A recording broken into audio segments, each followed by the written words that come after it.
We are live. Rick Mears, Rusty Wallace, how you been, buddy? I'm doing well. How about yourself? Doing great. Up here in mountains of North Carolina, hanging out right now. I'm missing going to the racetrack, but there's a lot of people up in Indy right now, and I know that place is pretty one of your favorite places. Oh yeah, no, it is. It's great. It's I can't wait to get back there when I get there too for the first time and take a look at everything and the change that that obviously Roger has made and that kind of thing. But I think this is a great weekend. It's obviously a historic weekend. Running both the INDYCAR and NASCAR on the same event, same venue. I think it's great. It's just I was listening to some interviews last couple of days from different drivers and what it boils down to is we're all drivers. We're all racers. We're all curious. What would that car feel like? What would this car feel like on this track or that track? And we're all competitors and fans. So I think it's just natural that they're, both of them are together on the same weekend here. I think it's cool. Yeah, I've never have understood why NASCAR and INDYCAR haven't got together before in the past, but they got the right leader in charge right now to make all that happen. But just like you said, to see all the INDYCAR guys together and all the stock car guys are all racers. They all are interested in what each is doing. Yeah. And, one of them running the oval and the other one's running the road course. It's going to be a heck of a weekend. It's something I can't wait to watch. Yeah. And I didn't think it would ever happen it took forever and finally it's here, And for it to be at Indianapolis too. Yeah. It's the perfect venue, isn't it? Yeah. And 4th of July weekend, celebrating the country and everything else, it all fits, historically. What's it been like for you to be at home and not at the racetrack? Well, it's, these days I'm starting to tune it down a little bit anyway, so it hasn't been quite so bad, but still you miss it. We've done this all our lives, how it is. And the team is almost like family, not being there and being involved, you tend to miss it. But today, the way things are, the way the rules are and the structuring of things, only so many, people per team, per car, with all of this going on now and the way it has to be placed, it makes sense, that I'm more of a, what they call non-essential as far as the team goes these days, and people we need on the grounds that are doing the work, Yeah, I understand. So it's give and take, and we'll miss it, but it's all part of it right now. It'll come back. I'm always interested in what people are thinking, when they're at home and they're not at the track. Are they getting bored, or can they do this or not? But I tell you, I'm kind of like you. For me, I've kind of non-essential too. I'm working with the Motor Racing Network doing radio, and so we're kind of on a couple races, then I'm off a couple races, and that's going back and forth like that. And that feels kind of weird, but I'll tell you, I've been kind of enjoying the time at home, having fun, and I've still been able to ride my motorcycles a little bit and do a bunch of stuff that I couldn't do before. But I was just interested in how you were feeling when it comes to that. Yeah, it's a give and take. You miss it, but like you said, at this stage, it's kind of growing on me a little bit, spending a little more time at home. But I don't want to get too used to it. I'm ready to get back to a race now and then. Yeah. Hey, Rick, one thing I was interested in, an IndyCar on a road course at Indy. What's it feel like coming around that racetrack backwards like that? I mean, those guys have been used to doing that, and IndyCars going the opposite direction. And how fast can they get going by the time they leave, say, the entry of turn 1 and get all the way back down to where they turn in, close up to turn 4? Oh, I'm not exactly sure on the numbers. I mean, it's something, as drivers, you pick it up, you get used to it pretty quick, going the other direction or whatever. That kind of falls into place pretty fast. I would imagine they're running 180s, maybe 190s by the time you get to turn 1 at the end of the straightaway. It always relates to how much downforce and drag do I want to put on the car to handle the infield versus a straightaway. So that always kind of dictates what the top speed is going to be. Well, thanks for letting me know that. I was always interested in that. You and I were talking earlier about the significance of this big race coming up this weekend with Indy cars and stock cars together. I remember I made it for the very first Brickyard 400 at Indy, and I remember going to that track, and to me, it was such a big deal. And people were saying, stock cars don't belong up here. Indy cars have been here forever, but a lot of people embraced it. And I was one of them, obviously, and we had a great run that week. And I mean, you were up there too, helping me. I remember you were up in turn three, watching my entry, I believe. And you were telling me you just got to hold it out a little longer and do this. But we had so many people helping and working. To me, a little bit, this kind of feels the same. I mean, it's so big this weekend with INDYCARs and stock cars together. It kind of gives me the same feeling as when the Brickyard 400 had its inaugural race up to. Are you feeling that? Oh yeah, very much so. I mean, that the Brickyard 400 was a very historic day. First day that place had been, a open wheel place for all its life, basically. And so to have that first Brickyard there, that was a great day. I mean, it was, starting a new era, so to speak, very historically. And this is along the same line, being at Indy, like the Brickyard was, and then also, the first event for the open wheel and NASCAR, both on the same calendar, same weekend. So it's an exciting time, I think. And there's always some opportunity that pops up with things that are going on, like today with the virus and everything else. It's, it tends to lend to let you think outside the box a little bit and open some doors that maybe weren't open before. So, it's all coming together and falling in place. And I think we'll all learn a lot of different things, going down the road. And this is going to be one of them. I mean, you got to believe that this race coming up has got to help the Indianapolis 500, how they're going to operate it with the virus going on, like you mentioned. So I'm interested to see how that's going to happen. And I mentioned how big it felt to me at the Brickyard to have you up in turn three telling me what line to make. And my gosh, you've won the Indy 500 a bunch. And so you know exactly what you're doing. I'll never forget sitting in the garage area too, and AJ Foyt coming by and saying, "Hey, I've been watching your car.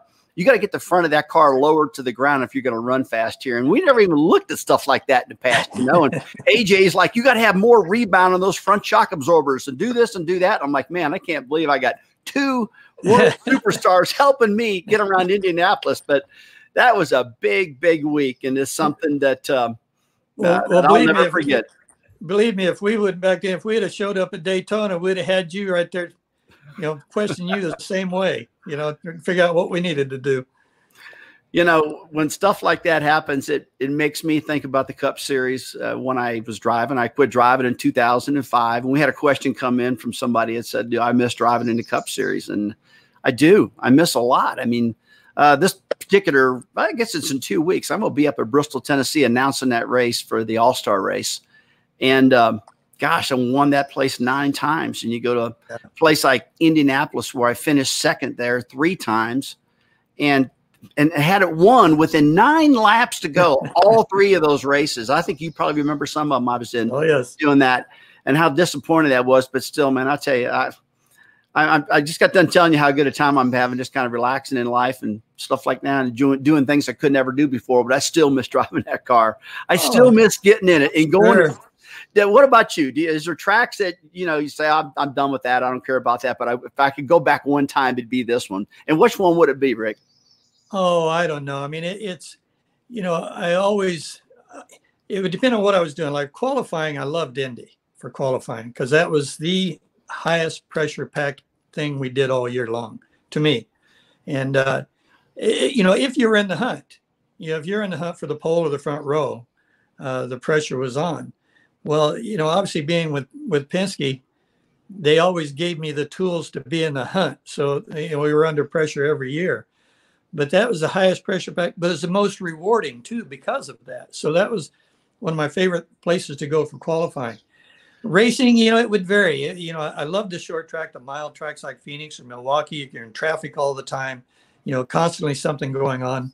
And then, but then I enjoyed, say, places like Michigan, where you had the banking, a little wider groove. Indy was such a narrow groove that for racing purposes, lap traffic could have more of an outcome.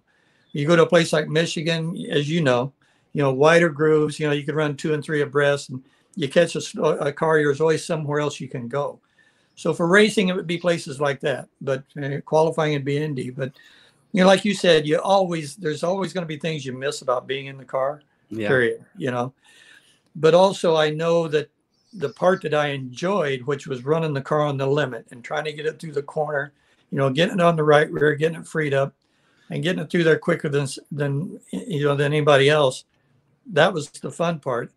So I've got to be realistic once in a while, but showing other foot saying, wait a minute, I know I can't do that now. You know, yeah. I mean, there's no way. So that's how I kind of offset the, you know, the missing of being in the car. You know, I'm surprised you said Indianapolis for qualifying, because I'd watch you guys go qualified Indy, and it looks like you're just barely on the edge. You got all the downforce pulled out of the back of that car, and those things, a bunch of them are just drive down into turn one and spin out, you know? Yeah. And I remember going to Daytona during the 500 when our rules, we had no rear downforce rules. We could just lay that rear spoiler back all we possibly could. And I remember the guys laying it back so far that they just spin out and fly over the wall. I'll never forget watching Cale Yarborough come off of turn 4, had that blade laid all the way down, and that baby just took off and went right out of the racetrack and landed out in the field somewhere. And I'm like, my gosh. So that was my most nervous part, qualifying at Indy and qualifying at Daytona under those rules. And that was your most favorite part. So that's pretty cool. Well, it was one of my favorite parts, but it was my most nervous part also, you know, and for those very reasons you just talked about, you know, laying that spoiler down, laying the wing down, trimming the thing out. Yeah. You know, it's to get that thing to the way you know, roughly the way you wanted it to feel in qualifying there was like a similar feel of when you're pushed up in the gray. You know, when you get pushed up in the gray and it's up on its tiptoes and you're afraid to move the wheel. Yeah, and you're barely holding on. You're just letting it go like you're afraid to move the throttle, the brake. You don't want to move anything because you're just rolling basically, you know. Right. Well, to me, that's the way it had to feel in qualifying if you were trimmed out enough, even in the groove. Yeah. If it was trimmed out enough and had enough drag off, it had to be up on its tiptoes or you were leaving some on the table. But that's the part that made it exciting, you know, and made it fun. But you know, we all have the different places, different tracks, different things like that. That was fun. But well, you can tell by the way we're talking, we miss being in the car. Yeah, right? You got that right. Hey, talking about a car, have you ever thought about when you were driving, getting in a NASCAR car and running the Cup Series a little bit?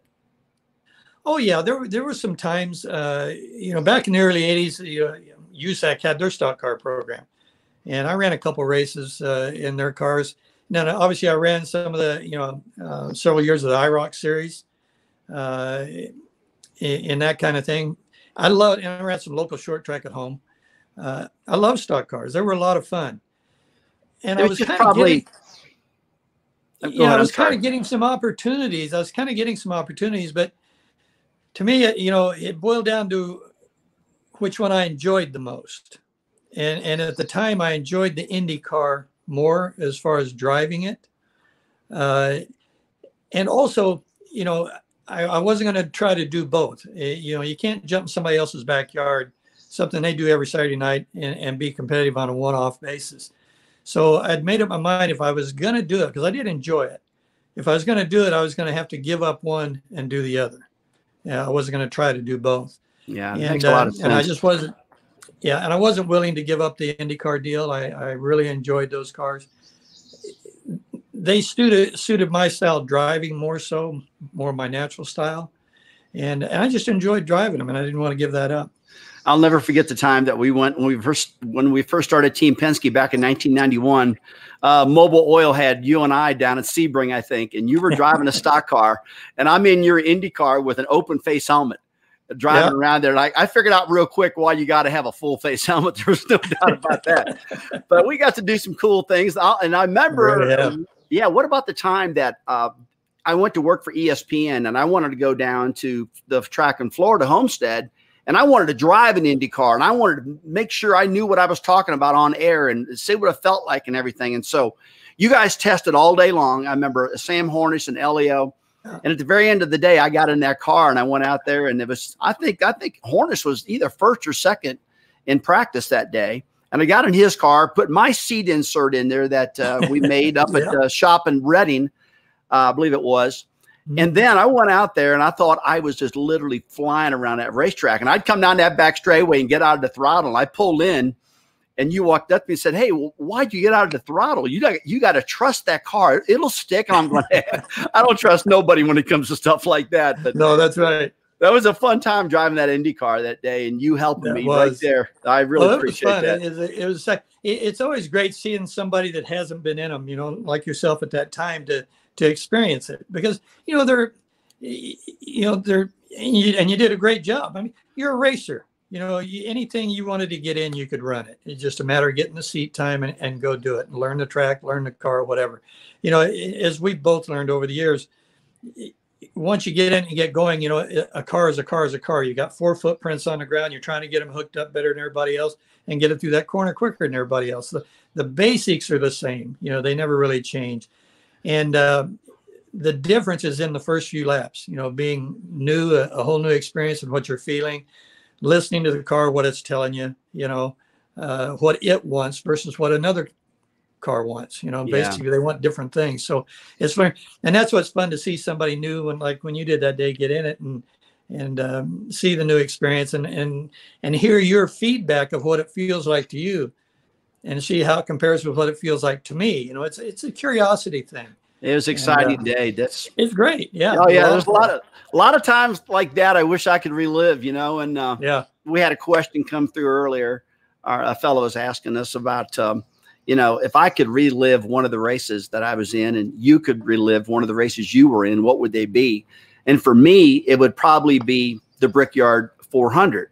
I finished second in the Brickyard 400 3 times, only to get passed in like the last 10 laps in almost every single race. I'd probably like to have one of those races back so I could bring it home for Penske, for the captain, we call him. That was a missed opportunity for me. What about you? Well, I guess it'd be along the similar lines, and obviously it would be Indianapolis. And I guess, with the 82 when John Cock and I had the battle at the end with, 1600ths of a second from the win and that kind of thing. You'd like to, believe me, I'm tickled to death with having the opportunity that I've had there. So I'd also like to run the 4th win over again, not just because that was fun, right? That was great. Michael and I had a great battle, and that's always what creates the excitement is the battle at the end. But obviously, if I could do one over, then I'd like to go back with what I know, 2020 hindsight, and with that one with Gordy, do that over again maybe, but. I don't know. We can't cry over spilled milk. We got to get on down the road. That's true. There's a lot of people that are interested about, absolutely. Which one was it? Which one got away from me? A lot of people tell me, what about, you won 9 races at Bristol and that 10th one with you and Gordon when you guys got together. Would you like to do that one over again? I'd like to have another shot at it and see what I could do. But yeah, you're right. It's you can't keep talking about it, but there's different things we could do. Different things I could have done, maybe tire strategy or something to hold them off and win that thing, in Indy. It's such a big deal, but oh well. You can always find little places left on the table somewhere. I don't know that I've ever run a perfect lap. And that's what I always told myself. If I ever run a perfect lap, it's time to get out. That means I wasn't trying to find more. Understand. I tell you what, man, you've been one of my heroes for such a long time. The way you carry yourself and the things you do. And when Roger and I were talking about getting together and starting this team in 91, believe it or not, you had a lot to do with it. And you probably didn't even know this, what I'm about to say, but INDYCAR and Penske and yourself, to me, were so well respected in that sport and still are. And I had an opportunity to drive for another big NASCAR team and didn't do it. And talked to Roger about starting the team. And I got to tell you, that's the reason I did it. That's the reason I wanted to be with Team Penske, because how big they were and you and that whole team was so big and is still so big. But, I think that, me getting in and driving with Team Penske meant so much to me personally. And you got to remember, I just come out of winning the championship. I won the title in '89. Yeah. And then it was time to do something different. And I said, you know what? Do I want to drive for an established team, or do I want to drive for an INDYCAR owner that is a fantastic person who's got a current driver that is just one of the coolest dudes in the world, and that's you. Oh, thank you. And it was fun, man, to have the stock car team and the INDYCAR team together in doing that. I mean, it's just such a good feeling for me personally. No, it was great. I remember when it all came together, we were all excited about it and having you on board there and the job you'd been doing and everything else before that. So No, it was all good, and I know what you're saying. You know, driving for Roger, it's like, what else could I do? You know, where else would I want to be? You know, I mean, there's no place I'd rather be than where I'm at, and it's just a great opportunity for both of us. You know, thinking about Indy with Roger owning the Indianapolis Motor Speedway right now, knowing what he's done to that team, the INDYCAR team, the way the cars look, the way the people carry themselves, the cleanliness of everything, and how everything's so spick and span and perfect and organized and operated great. Can you only imagine what he's going to do to the Indianapolis Motor Speedway? And in your opinion, I mean, you're going to know this a lot more than me. In your opinion, what's it going to look like, and what's it going to feel like different from what it's been in the past going to Indy? Oh, it's going to look new to start with. You know, look fresh. Yeah, exactly. So I don't think he's, you know, it's going to be I can't wait to get there to see it, just to see all the changes, and it's just his attention to detail, you know, and with anything and everything I've ever been around him and seen him do, it's that attention to detail that makes it all come together. And, you know, I don't care if it's a straight line, you know, make sure the fence posts are all straight, you know, make the edging, the grass is all edged right, you know, the fresh paint, it's just organization, and it's, you know, it's just going to look organized. I mean, and not that it was bad to begin with. I don't mean it that way. It's just that he's always, you know, he just takes everything to another level, to another step forward. And I'm just excited. I know when it first came about with him doing this, you know, getting the Speedway and IndyCar, and, you know, I started getting calls from some of the media say, what do you think? And I said, I am excited for Roger. You know, it was my first excitement. I was excited for him because I know how much the Speedway means to him. And he'd be like a kid with a new toy, you know, and I know what it meant to him. But then I said, I'm also excited for all of us, because knowing what it means to him, I know what he's going to do with it. Yeah. You know, yeah.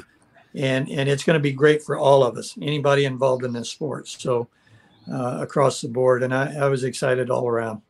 Well, I tell you what, I'm really excited. And I saw him yesterday on the broadcast, him and his son Greg with a pair of blue shirts on, sitting on a golf cart, and they didn't have their normal IndyCar gear on. They had their track operating gear on, and that was so cool. But it was. Thanks for giving me your opinion on that. And tell you what, buddy, it's been fun talking to you. It's been a neat conversation. Same here. Same here. It's been great. Thanks a lot, man. Well, I'm going to head back inside and turn the television on and watch some practice from Indy, and I guess you'll probably do the same thing. So great talking to you, Rick. All right. You too, Rusty. You take care. See you later. All right. Thanks. Thank you.